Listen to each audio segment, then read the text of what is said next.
Morning guys, it's just going to be a quick video and I hope it helps someone out there. I've had to work this out myself.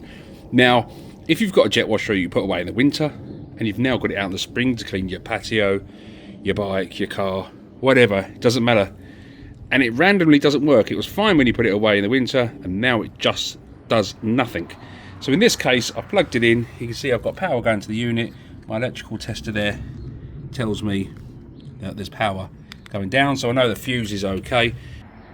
But when I come to the unit, there's just nothing happening.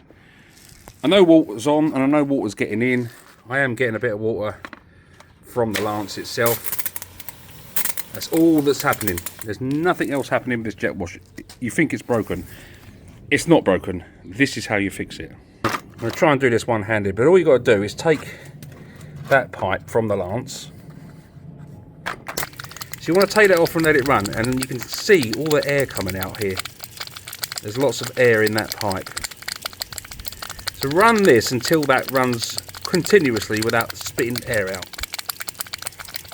So I've run that now till that runs clear, no more air bubbles are coming out. I've put it back on the lance.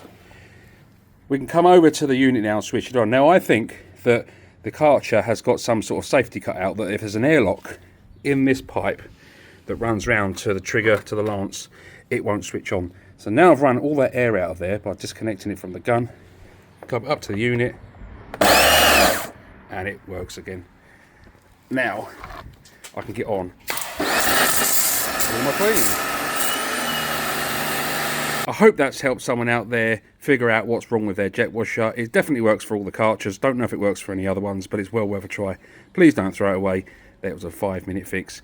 And now I can get back on with all my cleaning.